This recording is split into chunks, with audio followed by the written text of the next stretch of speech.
Welcome back to the Bleav in NFL Draft Prospects podcast, part of the Bleav Podcast Network. I am Joe DeLeone, joined by two NFL draft analysts, Ryan Roberts and apparently James Gilstrap, who we just found out today is Alex's real name. He's been lying to us this whole time. I don't understand it. Why Alex? Why do we call you Alex if that's not really your name? I'm pretty sure, and my dad listens to the pod, big fan. And when he listens, he'll correct me if I'm wrong, but I'm pretty sure my parents thought to themselves, James sounds too proper for a baby, so they started calling me Alex with the thought that eventually I'd be converted to James, but it just never happened. I'm gonna call you Ja. What? Ja? J-A. Ja. Okay. Ja Gilstrap. Me and Ja Moran. Bleav in NFL Draft Prospects podcast with Ja Gilstrap and Ryan Roberts. I love that. That's a new handle. New handle, Ja Gilstrap. That should be illegal. So today we're talking interior offensive linemen. We're not going to spend 40 minutes talking about Alex's real or fake name. Interior class has some pretty fun names in it, and I think that this group is a lot more talented than the tackle group. We're going to dive into all of that, but before we do so, I need to tell you folks about Bet Online. The month of June is heating up with a ton of exciting sports action, and Bet Online is where you can find it. From basketball and hockey playoffs, I just realized I did the thing again where I read about June, and it is currently July. Alex Tsoupalis, please, I don't know if I pronounced it right, please send the correct read from basketball and hockey playoffs to baseball's marquee matchups, including prop bets and futures. BetOnline has all the latest odds, news, and information for all of your online sports betting needs. Visit the website today or use your mobile device to join and receive your 50% welcome bonus on your first deposit. So before the next tip-off, face-off, or pitch, head on over to BetOnline and start playing today. BetOnline, your online sportsbook experts. So as I said, we're talking interior offensive line on today's episode, and it seems pretty clear from talking with you guys that it is a pretty talented group compared to the tackles, which usually doesn't happen. Usually there's a lot of really, really good athletes that are playing on the tackle positions, and they're very highly sought after. But I feel like that's not really the case for this year's class. There's a ton of really good names that play center and guard, some diversity there. What are your guys' thoughts on this interior group overall? Well, breaking news, I think the top group probably positionally in the 2022, at least early on, would probably be the edge group. But I think after the edge group, there's a conversation between interior offensive line, cornerbacks, and safeties. And I would not be mad at anyone that had interior offensive line as the second strongest group. I think both at center and guard, it's very deep, and I think it's exceptionally talented. Last year, there was Elijah Vera Tucker, which you were, obviously everybody was pretty, standard in thinking first round pick. If you have Rashawn Slater, then okay, we have two guys. I was a Trey Smith guy, but obviously he fell drastically because of health concerns and obviously the recurring issues of blood clots in his lungs. This class, I think, is very squeaky clean. A lot of easily translatable players, both to power schemes, both to zone schemes, and a lot of them to both. So I think that this is a fantastic class. Yeah, if you're a fan of an NFL team that has a need on the interior, this is a really promising class because no matter what kind of scheme, like you talked about, Ryan, it's diverse. The skill sets you have with these guys, they can fit a lot of different schemes. And I don't think there's a team in the NFL that would walk away without a top 50 grade, preliminary grade this summer with this year's class. It is a super strong class. The top 5 was the hardest interior offensive line top 5 in the summer I've made in quite some time. So there's just a big, day 2 bucket, I think, in this interior offensive line class overall.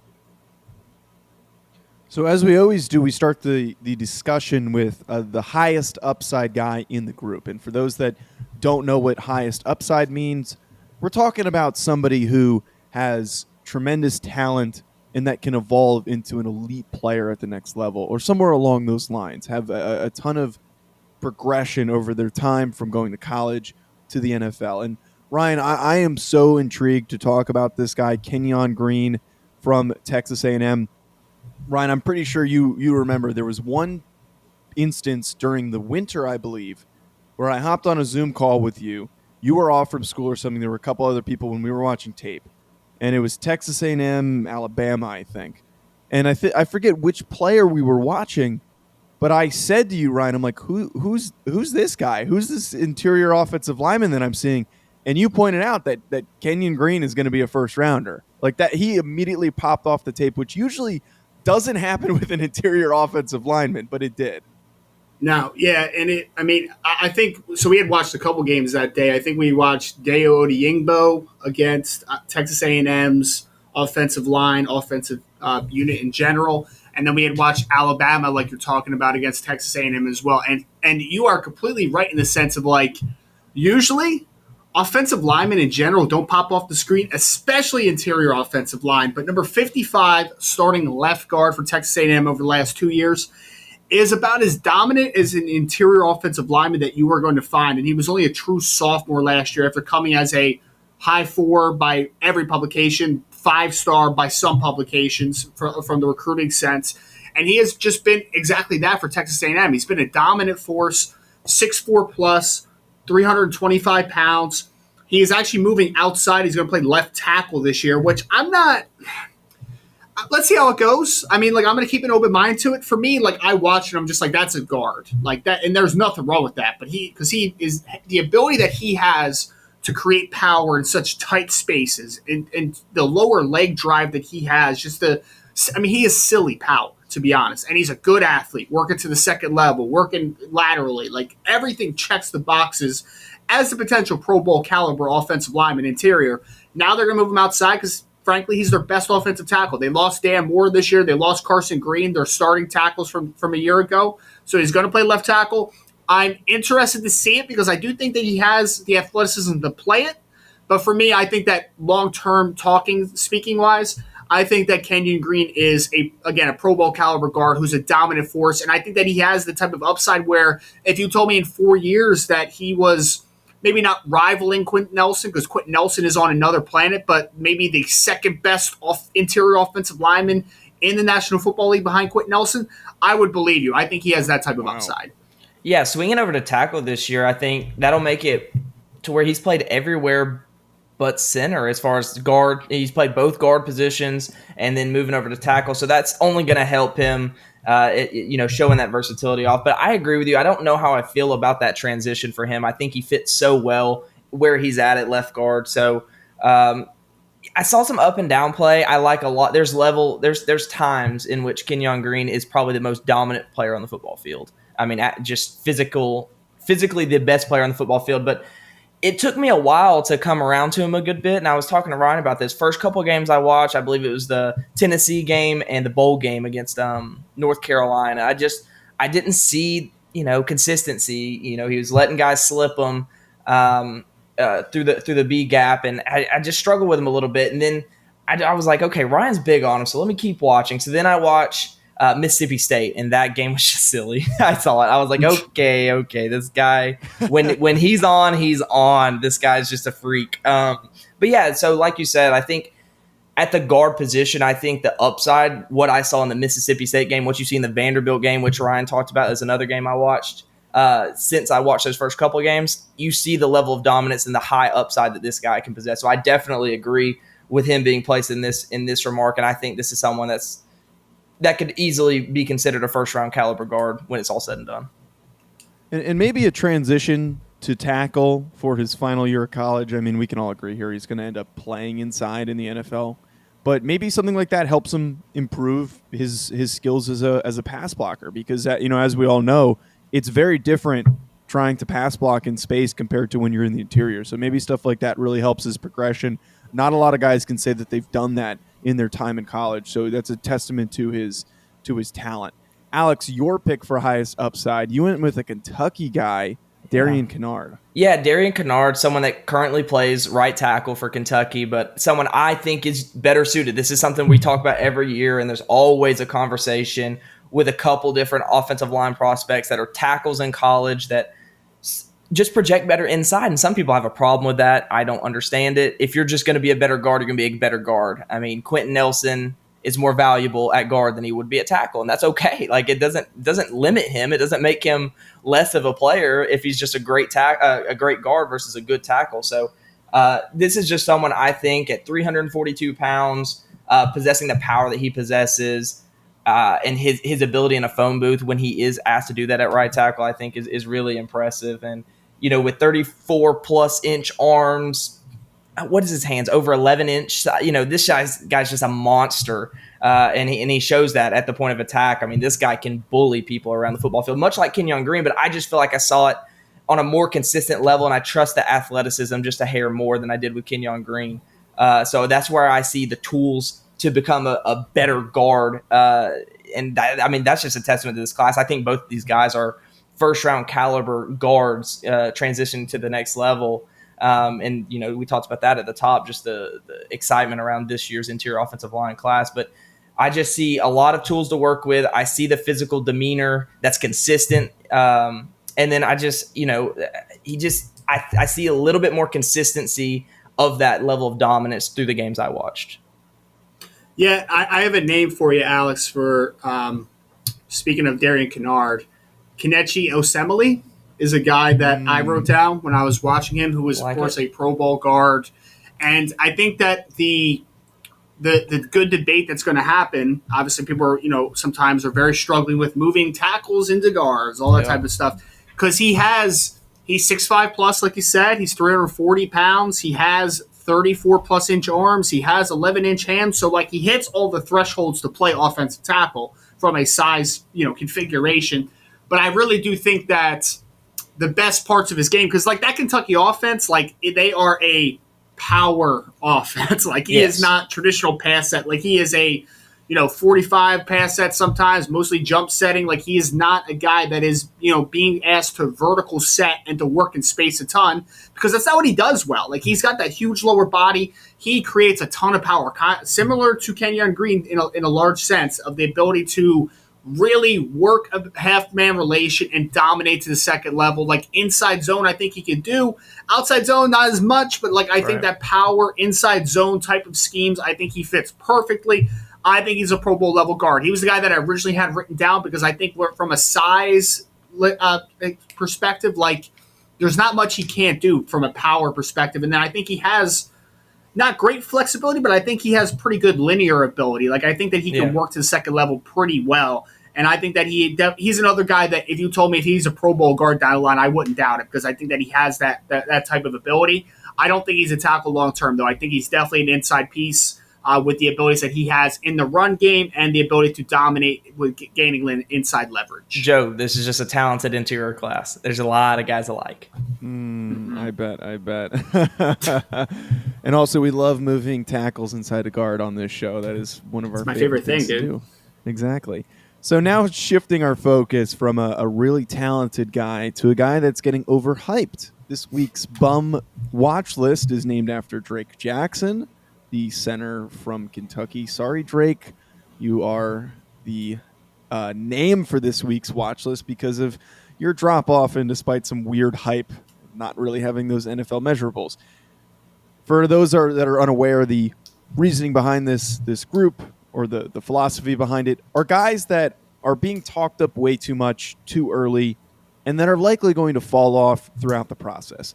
And Ryan, you originally had the same name as Alex. I don't want to jump right into Cade Mays just yet, but I'm a bit interested here why you went with Kane Madden, who I feel like wasn't getting talked about a ton, and then he transfers to Notre Dame and he's suddenly immediately plugged into that starting lineup by everyone's account. So why are you not a fan of this Marshall to Notre Dame transfer? So I hadn't watched Kane Madden until pretty recently when he made the transfer to Notre Dame a few weeks ago, and he is expected to potentially start at right guard for Notre Dame. So the reasoning behind this one, or actually might be left guard, I can't remember which spot he slotted at, but the reason for this is no matter what All-American list you look at, Kane Madden's on there, especially PFF. PFF loves Kane Madden, dude. They love it. And I think some people are having trouble differentiating between good college football player that has some notoriety and being a draft prospect. So I'm hearing Kane Madden. I saw it on Twitter just yesterday, I think, where someone was like, oh, Kane Madden, most underrated guard in the draft next year. And he's an odd player for Notre Dame to covet because I mean, he's listed at like 6'4", 310 or something like that. I'm here to tell you, if that boy is not 6'2", I would not be very surprised. I think that he is stubby, short arms. I don't think he's very athletic. I think he's very strong. I think when he gets inside on you and he's able to get good, proper hand position and he gets his base underneath of him, I think he's fantastic. But I think his pad level isn't very good. I don't think he's very athletic, and I think he's got really stubby arms, so I think he lacks length and he lacks athleticism. And I think that some people, again, differentiate. Some guys can be really good college players and not great draft prospects. For me, that's what Cade Madden is. No, you talk about the transfer to Notre Dame, Joe, and how that kind of jump-started his preseason hype here. And I think that's just a testament to Notre Dame and the offensive line talent they push out to the NFL.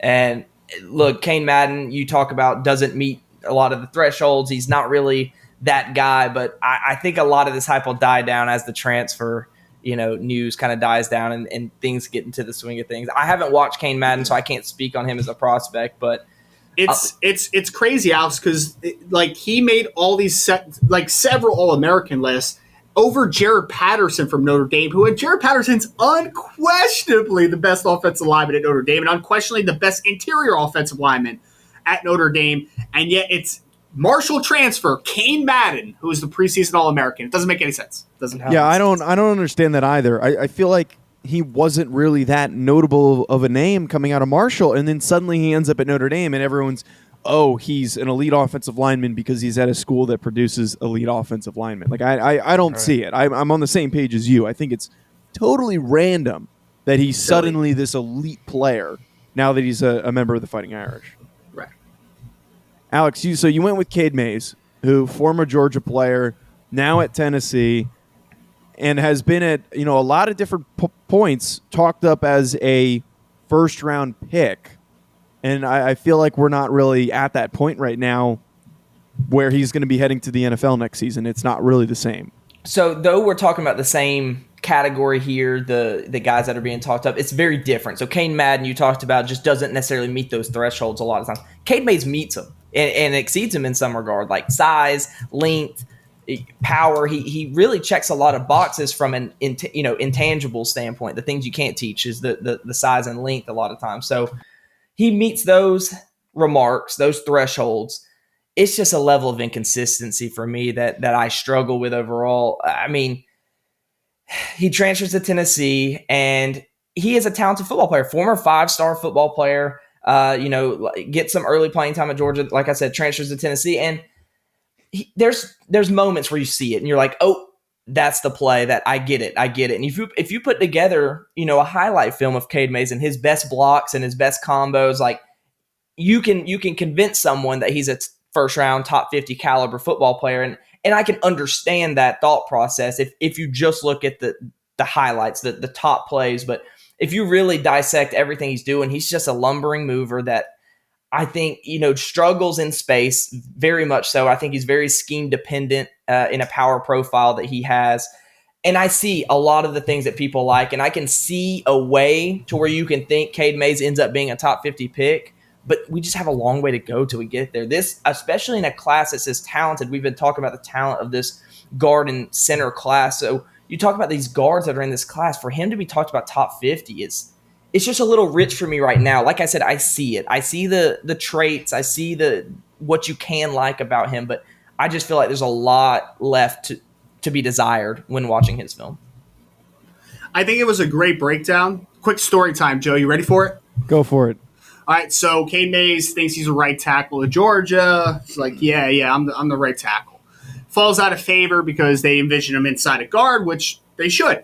But there's a weird story behind the scenes about his dad was at like a pep rally or something, and his finger got stuck in like one of those folding chairs, right? And he apparently lost part of his finger. So there was his also dad or he did? The dad. His dad lost part of his finger. So separately from the transfer and the falling out from a positional perspective, I think his dad also sued the University of Georgia Yes, he did. because of this incident. So He did. the Mays family doesn't like Georgia too much. Long story to end it there. Oh my God, I don't know how I even heard of that. That's obscure. I did know that story. I wasn't going to get into it. That seemed very complicated, but yeah, that's a true story. Ryan's not lying. Ryan, so you're not also a fan of Cade Mays? Because you had him written down, and we were joking before the show, and I said, that's hilarious. You guys both put Cade Mays down. You decided to go in a different direction and change it up. Right. But why don't you like him? Yeah, him and Madden were close for me in that respect, so I wanted to throw somebody different, obviously, since we're going to touch on Mays. I will say Mays was a high recruit, very high, 4 or 5-star recruit, and he's just very limited from an athletic perspective. Like, I think that there's some teams, like gap power systems, that'll be like, okay, developmental guard on day 3, because he hasn't been playing guard that long, really, right? Because he was like going back and forth, and he's like, I want to play tackle. He was a swing player at Georgia. Guard. Yeah. Right, so he's like a swing player. I mean, again, we're evaluating him at the interior. His last game at Georgia, though, the bowl game, was one of the worst games I've ever evaluated of an offensive tackle. He's just not an offensive tackle. He's a guard.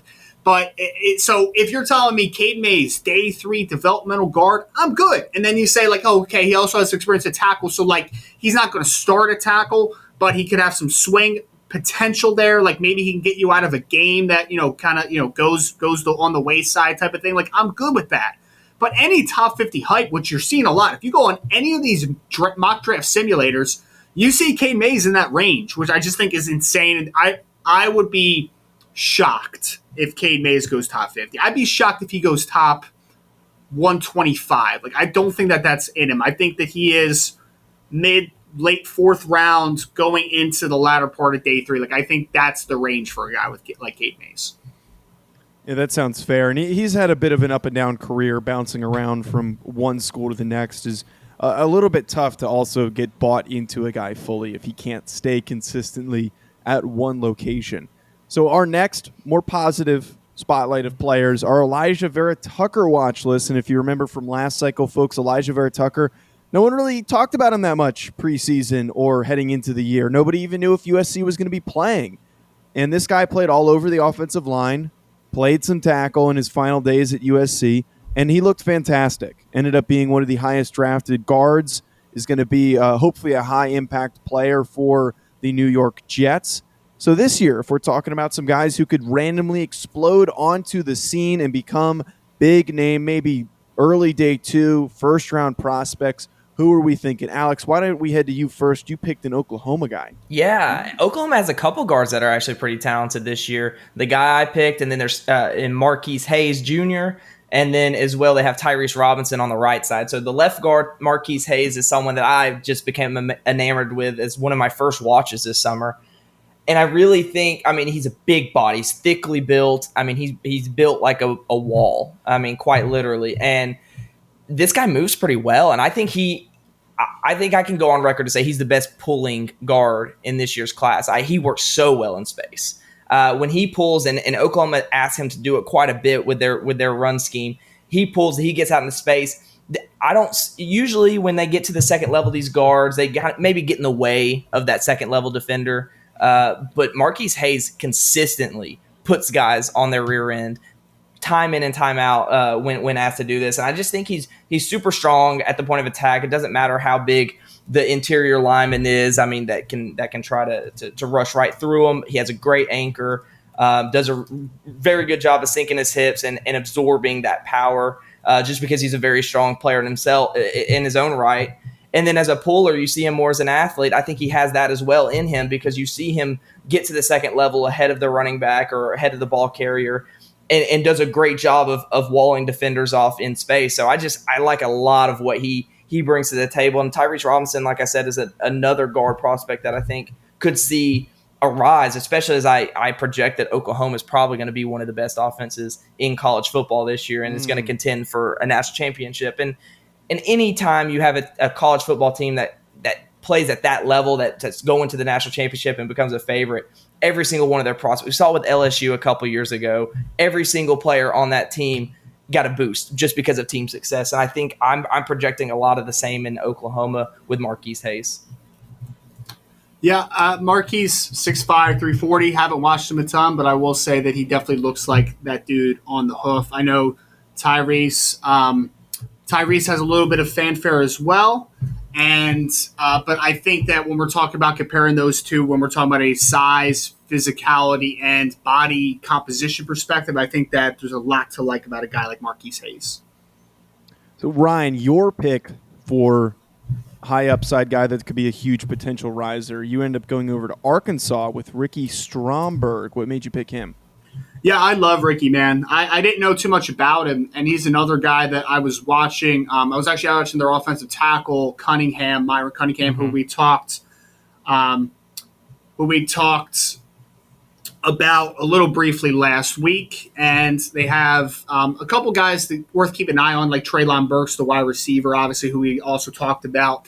But another time that a center popped off the screen to me, and I was just like, wow, this kid, 51, I didn't know who he was. And I saw he made like honorable mention or third team All-SEC last year, but we're looking at a kid that's listed at about 6'4", 315 pounds, really dense dude. I actually think that I heard that he's actually lost a little bit of weight, and he's kind of reconfiguring his body a little bit, so getting a little bit of maybe the bad weight on there. But I thought that NFL athlete, I think flexibility is on par, but I think that there's a ton of power there. I think that he works the second level. I think he's a good communicator. For me, Ricky Stromberg is that guy that a lot of people – I know a lot of people liked Frank Ragnow when he was coming out of Arkansas, but I don't think anybody really thought that he was like a slam dunk first-round pick when he was coming out. I'm just letting you all know that I think Ricky has the athletic ability and the communication skills and the physical profile that he could be that next Arkansas center in the first rounds.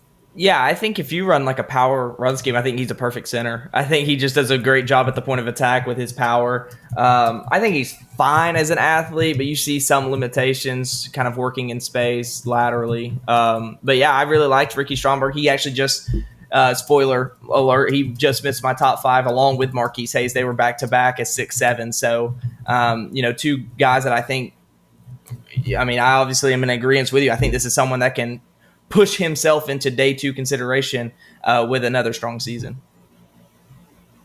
All right, now comes the final part of the show, which is always a fun and interesting piece, which is discussing your guys' top 5s and then wrapping things up with a guessing game of the top 3s of each individual evaluator. So getting into first, Ryan has Lecitus Smith from Virginia Tech. He appeared on the NFL Draft Prospects podcast back during last cycle. And then after that, at 5 is Tyler Lindenbaum, Iowa interior offensive lineman. Alex has the same 2 guys, but in opposite order. He has Tyler Lindenbaum of Iowa at 4, and then 5 is Lecitus Smith from Virginia Tech. So I'm curious here to hear about these 2 guys.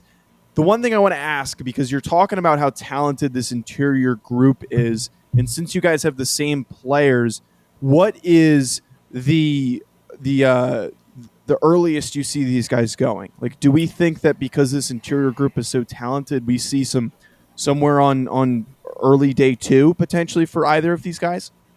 I think one of them. So I will say I think that both players will have an opportunity to be first round selections. Like I think they have that type of talent. But I think it's a safe bet that if they slide out of the first, that these are very rock solid early second round selections. I really do. I think that Lecitus Smith, 6'3", 223 pounds, verified, 33-inch arms, like everything looks good on the interior. Was actually a high school tight end who, kind of understood that like the transition might happen. If you tune into that interview at Bleav and NFL Draft Prospect podcast with Lecitus, he kind of goes a little in depth on that. And he's a guy that, honestly, he said, I ate way too much coming out of high school. I ate myself way into being an offensive tackle. He's like, I was an offensive lineman, I should say. He said that he was like a 6'3", 260-pound tight end in high school. And then before he showed up to Virginia Tech, he said that he had a job at, I think it was a fast food restaurant, and he got up to like 280 when he got onto campus. So like it was like foregone conclusion. You're playing offensive line. So he's a guy that hasn't been playing offensive guard long. But I will tell you this, and I don't know if Alex agrees with this, but like Christian Darrisaw, really good. I know Alex wasn't as high as him as I was potentially, but there were more than one occasion last year, talking about from a game-to-game perspective, that Lecitus Smith was the best offensive lineman on Virginia Tech. Now, obviously, he wasn't playing left tackle, so he's not going to be quite as valuable as Lecitus Smith dominating at left guard. But I really do think that he is a fantastic football player. I think he needs more conversation. I've seen him low in some rankings early as well. I think this kid is late first, second round selection. And then quickly hitting on Tyler Linderbaum. Tyler Linderbaum could be way higher on this list when all is said and done. This kid is an athlete. He can move in space. He's got a little bit of that Jason Kelsey in him, and he's a little undersized. Wow. The thing that I'm struggling with him a little bit is, could he be Jason Kelsey, who's a rare exception of a very undersized center prospect? He could. Or more than likely, he's more of a Garrett Bradbury realm, who's a zone scheme specific center who lacks the physical or the lower body power, I should say, not the physicality, because Linderbaum plays physically, but he just lacks the body to really, garner a ton of power in a short amount of spaces. So I think he's a guy that is best on the move. And the problem is that Garrett Bradbury had a lot of those same things going for him, and I like Garrett Bradbury a ton coming out of NC State. He struggled a little bit with the Minnesota Vikings because, there's some ways to negate the fact that, you don't have a great power profile, you're a good mover. So, hey, let's put a guy right over top of you and then make you handle a guy in, in that 6-inch window. You have to kind of counteract power in some way. But I think that for a specific team, for a zone-heavy outside zone scheme, some guys might have Tyler Linderbaum as the number one interior offensive lineman because he has that type of upside. Yeah, absolutely. I agree with you. The flexibility was the first thing that stood out to me, and his ability to move in space, like you said. There's a lot of upside to him. You have to run an outside zone scheme where you take advantage of his strengths for him to really reach that potential that he has as an outside scheme center. But I just saw a lot of strides taken from 2019 film to 2020. He just looks like a completely different football player, and like I said last week, talking about some of those offensive tackles, I'm banking on that trajectory of getting better every year with Tyler Linderbaum. And then with Smith, it's going to be an interesting year for him because there's a lot of turnover at Virginia Tech. Khalil Herbert, the running back that makes you look good a lot of times because of his vision and finding gaps, he's out of the building. There's going to be a change at quarterback. Hendon Hooker's out of the building. And then the biggest one to me is I wasn't as high on Christian Darrisaw, but the fact of the matter is he was a first-round caliber football player. He was drafted in the first round. So to have that guy as a security blanket to your left, right next to you, he's going to be gone. Smith is going to have to do a lot more than he was asked to do with Christian Darrisaw to his left. So there's a lot of turnover at Virginia Tech. It'll be interesting to see what 2021 looks like and how he plays with all those circumstances.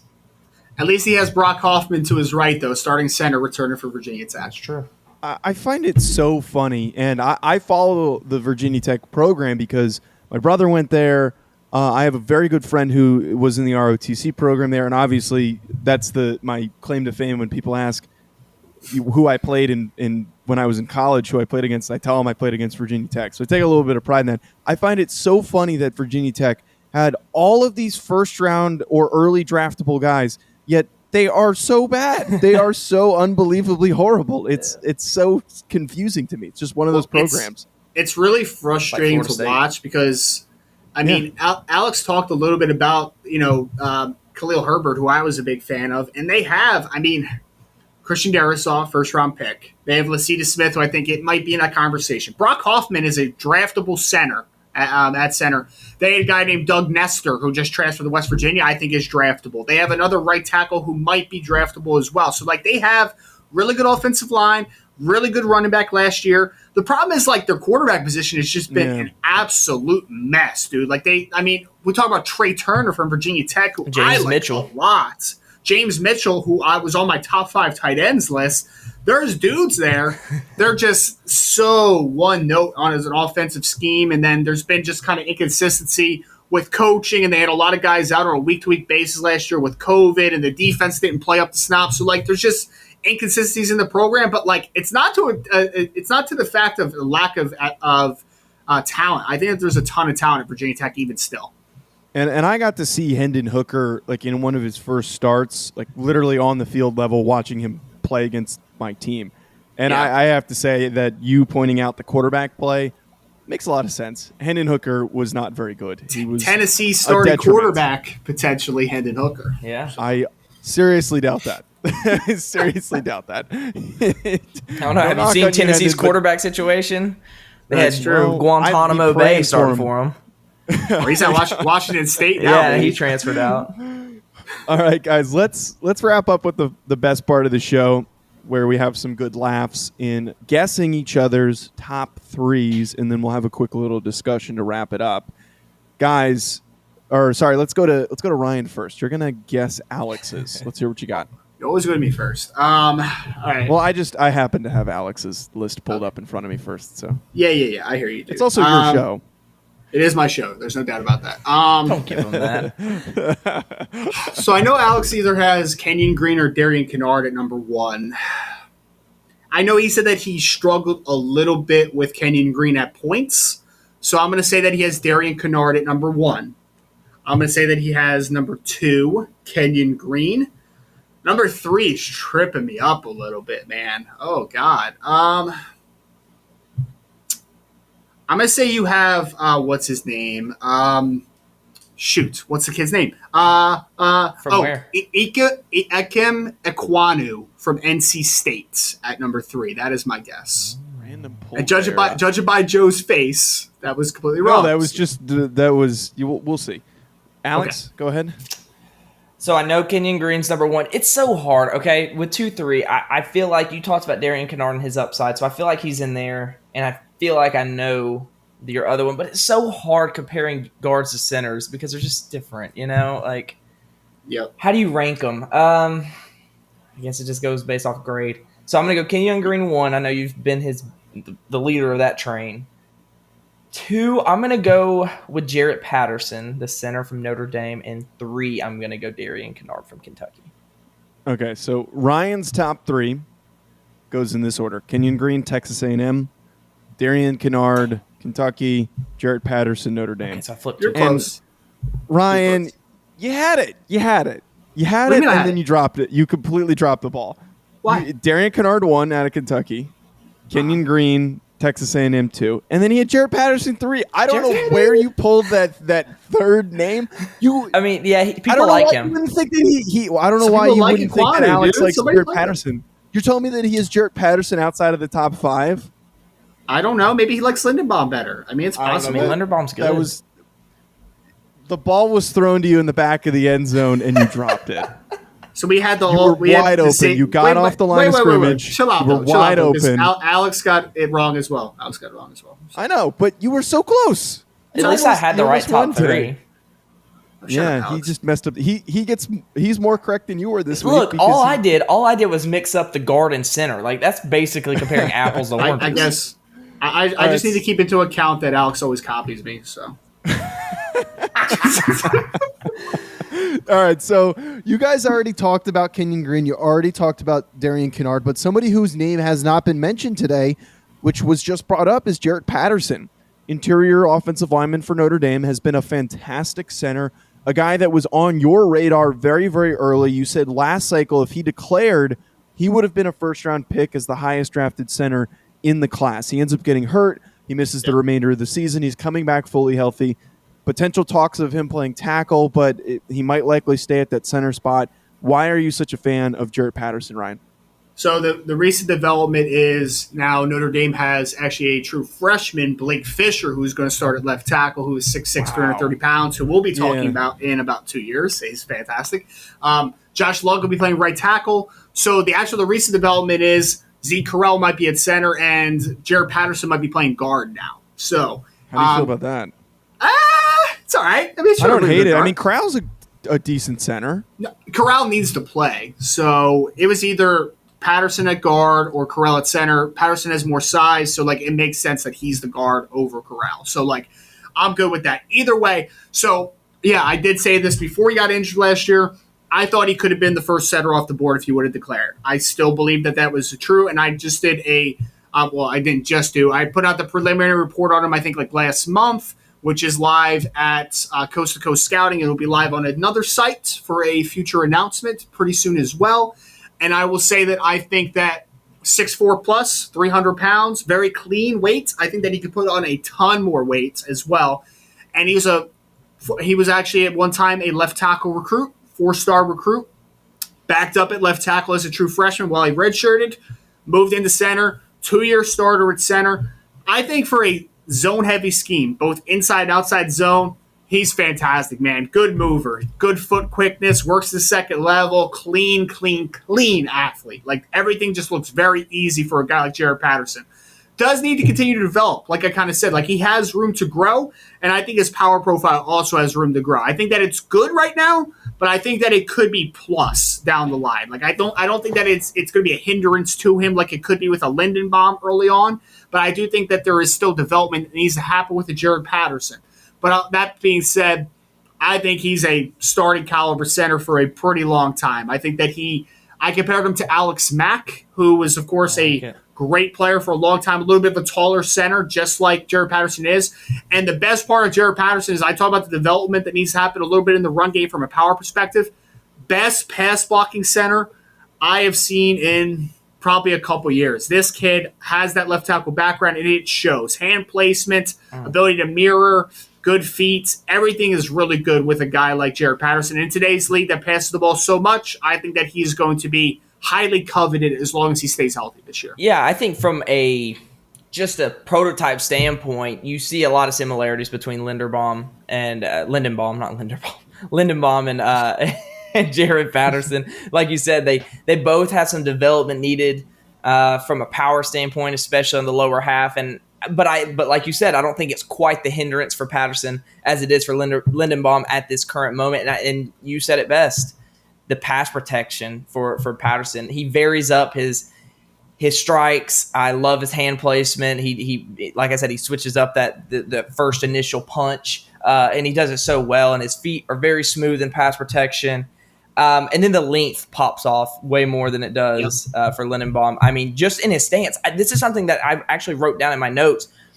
Before the snap, you look at it, he's getting an extra half yard of separation than you typically see when they have the hand on the ball before the snap. And I think that's, you don't think about that as being that impressive, but that gives you that extra split second because your center of mass is further back behind the snap. So defensive linemen are having to, those interior guys, especially when you have someone lined up on your head as a zero tech, those guys are having to be pushed back a little bit further. It gives you a little bit, that extra little split second to get your hands up and get into, get ready for that point of attack. So there's just a little bit more traits that I like with Patterson when you're comparing him to Lindenbaum from Iowa. So it's hard comparing centers to guards. Like I mentioned, I could have flipped 2-3 with Kenyon Green and Jarrett Patterson here. Just depends on your flavor.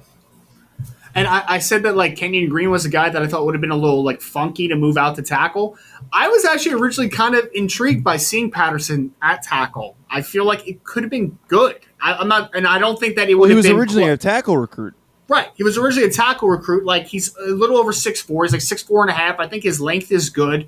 So like I feel like he could have done a pretty good job at tackle and maybe been, a day two kind of like middle round offensive tackle. But obviously the upside at center is higher just because I don't think that his traits are quite as appealing outside comparative to play an inside center. But like he was a guy that like I legitimately think could spot start or just, as a backup in general, could back up all 5 positions. Like I think that he has that type of profile. Random side note, Darian Kinnard posted easily one of the most badass profile pictures for an offensive lineman. I sent it in the chat. I retweeted it, dude. It was fantastic. Yeah, I retweeted it. It's like an anime style kind of art that he did, and I don't know who made that for him, but that is absolutely fantastic. Joe, his hands are over 11 inches, dude. It's insane. That's disturbingly large. Player. Yes, disturbingly, really. He could palm your head. Yes. That is fantastic. Oh, there's like a picture. Someone commented a picture underneath it with him holding a football, and it looks like he's holding a grape. Oh, my gosh, you're right. That looks like a peewee football. What the heck? It looks like he's holding an apple. That is ridiculous. Folks, that's going to be it here on the Bleav in NFL Draft Prospects podcast. Stay tuned. We've got a lot more coming in terms of content. We're going to really start expanding into video. As well as some more social media content. Be sure to follow us on social media at Joe DeLeone, at Rise and Draft, at Alex Gilstrap, at NFL Prospects Pod, also at Bleav Podcasts on Twitter and Instagram. Hit the subscribe button, leave us a 5-star review, and also search us up on YouTube. Just type in NFL Prospects Podcast. We've already got a good amount of subscribers, but make sure you hit that sub button, stay up to date on any videos that we do, and we'll be posting all of our content and then gradually expanding into some things that are separate from the podcast. Talk to you soon, folks. Enjoy the rest of your week and stay tuned for a fantastic interview coming your way.